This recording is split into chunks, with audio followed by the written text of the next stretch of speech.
Good morning, everybody, and thank you for having me back. It's great to be with you, and it's a great honor to be here celebrating the opportunity for a future-free Iran. Mr. Vice President, I think everybody was obviously very encouraged and enthused by your remarks.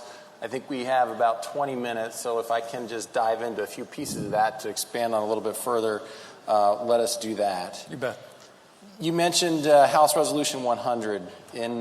In this current Congress, Congressman Tom McClintock has authored and now has 224 co-signers to his resolution that cites the 10-point plan of President-elect Maryam Rajavi for the future of Iran. What is the significance of laying out a vision for a pro-freedom future Iran? Well, first, Marc Short and I have worked together for more than a decade. He is a champion for freedom in his own right, and I'm very proud. Thanks. I also want to say, looking at this rather intimidating front row of diverse bipartisan leaders, would you give all of them a round of applause? I know you're here from Ambassador, the General, Congressman, good to see you. Very impressive.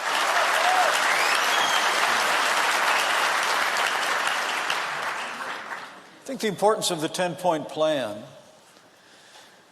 is that what I believe is evidence in that the growing support for the resolution in the Congress is it gives a structure to a vision for Iran post-dictatorship by the Ayatollahs or its past. And it says here is a vision that reflects much of the Jeffersonian vision at the American founding that I think makes it possible. And this is a tribute to the Iranian American community and the progress that you've made. For the American people to see clearly the separation between the tyrants in Tehran and the Iranian people. The 10-point plan proves that the Iranian people want to enter the family of nations and recognize the God-given liberties that are at the foundation of freedom. And I commend Mrs. Rajavi and I commend this organization for sharing that vision. In my conversation with Mrs. Rajavi earlier today, we spoke about the fact that before 1979, when the Ayatollah went to Paris, he spoke in vague terms about what the future would look like. And when the Shah fell and they came in, the world was horrified at what took over this great nation.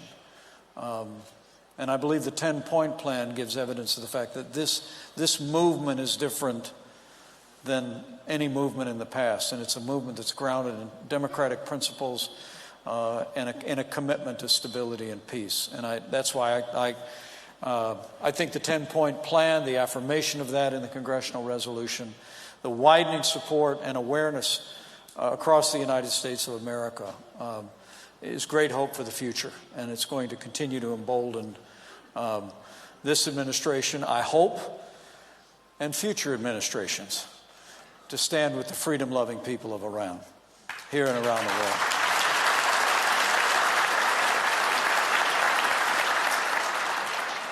In your remarks, you also discussed the Trump-Pence administration's decision to withdraw from JCPOA. I recall as a staffer, there were a lot of calls coming into you and to the president from European leaders, members of Congress, many within the State Department, imploring you and begging the administration to stay in the JCPOA. Can you share with the audience a little bit of what that pressure campaign was like and why it was important to take that stand? Well, I think to say that virtually every relevant leader in the world was opposed to us doing that would be an understatement. I mean, I was there for many of those calls when President Trump was again urged to remain in the deal. And candidly, it wasn't just foreign leaders. Many in the diplomatic corps in the United States echoed the same. felt that we ought to stay in the JCPOA, but I give President Trump credit for keeping his word. We told the American people we would get out of the disastrous Iranian nuclear deal, and we did. And I think that decision in and of itself set us on a different path with regard to Iran in the region. And as I said, the day we left office, now more than 2 years ago, Iran was more isolated than ever before. But to say that there was overwhelming opposition to stepping out of that deal would be accurate. But America proved that when you lead for freedom, that the world responds, and the world, and particularly that part of the world, changed during our season of service because of it.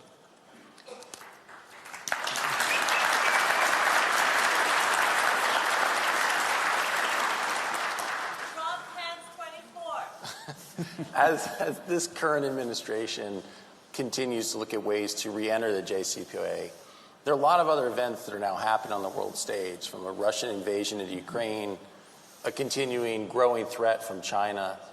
To what extent is Iran able to capitalize on the world's attention being elsewhere, whether or not it's the recent stories we've read about school children being poisoned in Iran, or whether or not it's the continued pursuit of a nuclear program? How are they able to take advantage of the world's attention being elsewhere, and what responsibility does the current administration have to make sure that the world stays concerned about the growing threat in Iran?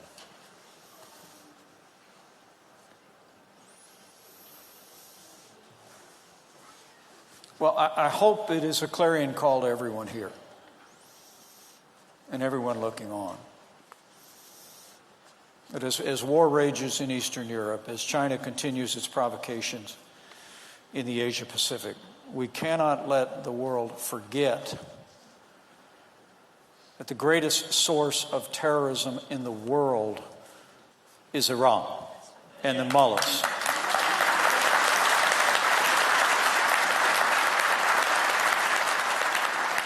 And I truly do believe that it's incumbent upon all of us.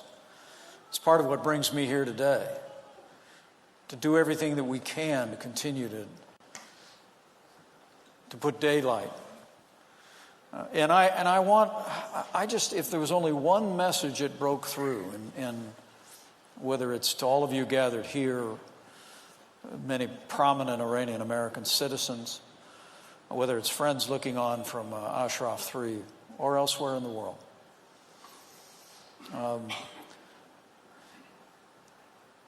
is that do not be discouraged by changing American administrations, because the American people's commitment to freedom does not change. And I want to assure you, as I travel all across this country as a private citizen now, that this is a freedom-loving nation, and that we will once again and soon have leadership in Washington, D.C. that understands and gives voice to the cause of freedom in Iran, in Eastern Europe, and around the world without ambiguity. So I want you to be encouraged. I want you to be encouraged that the changes that are happening in the world, that commitment to freedom is still there in the hearts of the American people. But to Mark's point, now is the time to redouble your efforts. I mean, the atrocity of the poisoning of girls in schools around Iran, the other atrocities, the jailing of thousands by the regime, the attempt to suppress a movement that continues to break out across Iran, is a story that needs to be told. And that's why I want to commend all those gathered here, and I want to be very clear, because I'm a Republican and proud of it, but I am proud of the Republicans and Democrats that co-sponsored that resolution. Now's the time for America to be heard. in support of a free and democratic world. There were many policies in the Trump-Pence administration that changed the course of American discourse or policy toward Iran, whether or not it was getting out of JCPOA, whether or not it was significant sanctions. But perhaps none would send a more clarion signal than the elimination of General Qasem Soleimani, who many estimate was responsible personally for the death of 500 plus American men and women on the battlefields. Although there's some parts of this that we're not in the Situation Room today, but what parts can you share with this audience about that deliberation and why it was important that when he entered the battlefield in Iraq, the administration made a quick decision that we had an opportunity and you wanted to execute on it?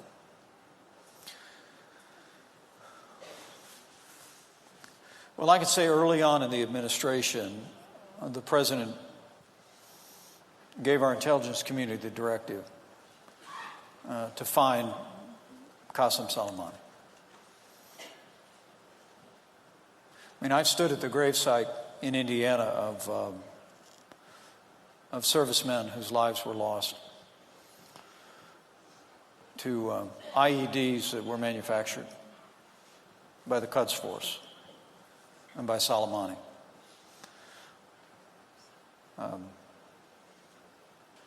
And so this was an ongoing effort in our administration. And as we unleashed the American military that took down the ISIS caliphate and took down their leader, Abu Bakr al-Baghdadi, the search, I know, for Qasem Soleimani never relented. We received word toward the end of the year that there may be an effort by Soleimani to travel by way of one other country into Iraq to, in effect, stand with those that were menacing against the American embassy in Baghdad. We received what we call actionable intelligence about his whereabouts. The president tasked me with pulling together the national security team for regular conversations, first in the Situation Room, and then when we were spread out across the country over the holidays, we spoke several times a day with updates with intelligence and defense, and then briefed the president on what the latest situation was. But I will tell you, as I write in my book,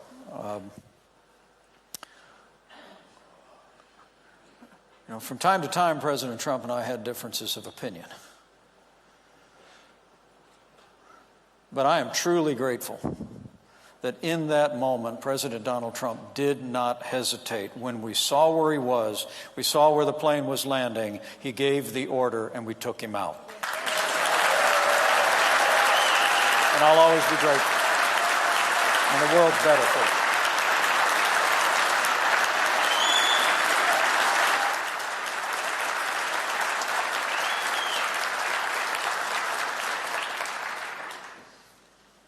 It's been argued, and I would certainly make this point, that the maximum pressure campaign, the decisive decision to take out Qasem Soleimani, paved the way for the Abraham Accords. I believe it did. Can you help share a little bit more on that, and also what lessons are for future administrations about how often the policy of strength generates the peace that we all seek? Well, I believe. I believe not only did the action against Qasem Soleimani, unleashing the armed forces of the United States against ISIS, but also sending an unambiguous message that America stands with Israel. And we moved the American embassy to Jerusalem, the capital of Israel. All sent a clear message across that region of the world that America would keep its word, would stand with its friends without apology. In the Bible that I try and read every day, it says, if the trumpet does not sound a clear call, who will know to get ready for battle? And for too long, for decades, America, particularly with regard to Israel, had sent mixed messages that I think emboldened darker forces in the region to menace against Israel, to sow violence in the region. When we sent a clear and unambiguous message that we would confront terrorism, we would confront terrorists, we would stand with our allies, I believe that clear call set the stage for the first peace agreement in the wider Arab world between Israel and Arab countries in 25 years. But the Abraham Accords is only the beginning. If America continues to stand strong with our allies in the region, I believe history someday will record that the Abraham Accords was when peace began across the Middle East and the Arab world. But we need to be not only its author, but its finisher, and see to it with freedom-loving countries, including, I pray God, Iran someday as well.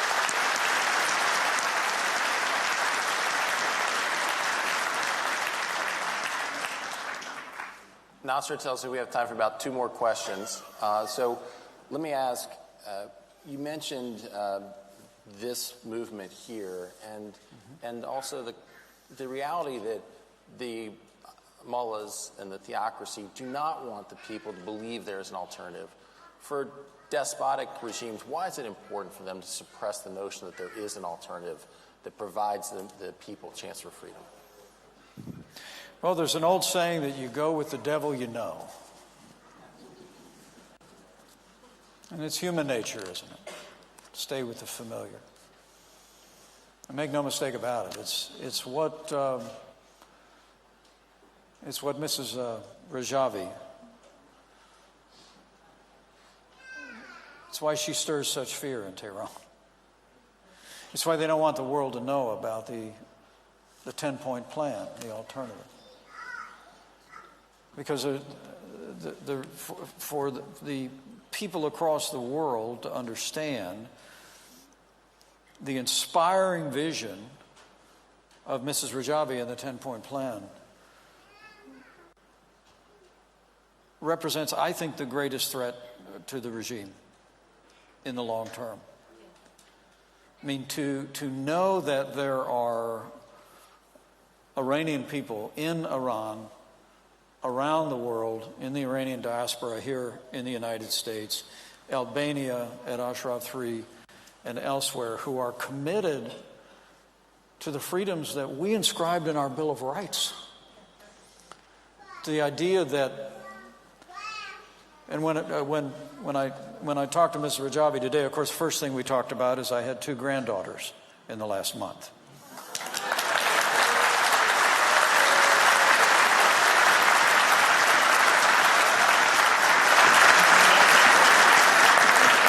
Karen and I have become grandparents 3 times over since I left the White House.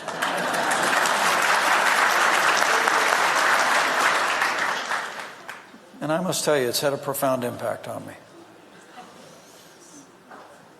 I think about challenges facing this country. Our security, our national debt. When I think about the world I want my granddaughters to come of age in, I feel an even greater burden, Mark, about I want those 3 little girls, one of whom could be President of the United States.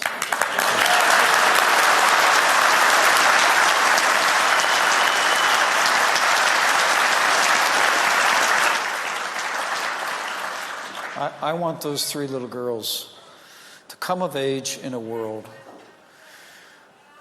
when they look at Iran and they see a free and democratic people.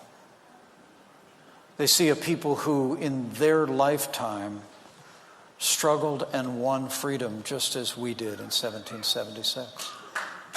That's what I want them to see.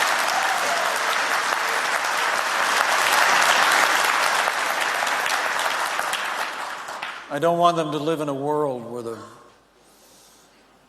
greatest source of terrorism in the world is prospering and being allowed to tyrannize its own people and export violence to the world. I want a better world for them. And I guess that's my stepping off point, Mark, because I I know you have one more question, but I just think there's in that Bible I read, there's another verse I love. Do not grow weary in well-doing, for in due time you will reap a harvest if you do not give up.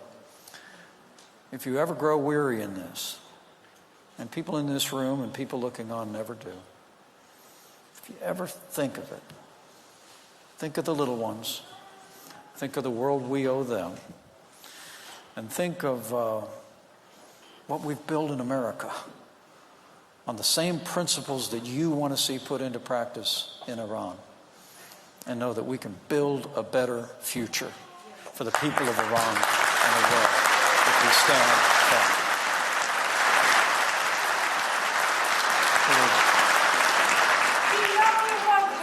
We love you, Mike Pence.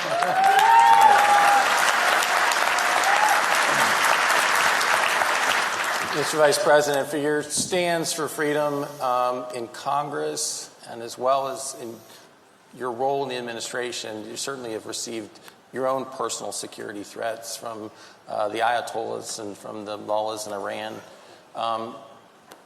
Yet you continue to address this audience. You've addressed it many times. You've addressed audiences in Albania to continue to advance the cause of freedom. And you've encouraged this audience of what else they can do. And perhaps the message is somewhat similar, but we know from your previous speeches that they are received today by the people in Iran via the new technology, that they end up seeing it. What message do you have for those for whom this message gets behind those walls in Iran? For the people watching at home today in Iran, to your words, what message can you give to them before we close out today? Be confident and be hopeful. I truly do believe that when we make freedom our cause, we make his cause on this earth our own. And so you do not fight alone. And if you will just have faith, if you will have courage, if you will stand firm, you'll see a victory for freedom in Iran. And the American people will be there. So help us God. Ladies and gentlemen, Vice President Mike Pence.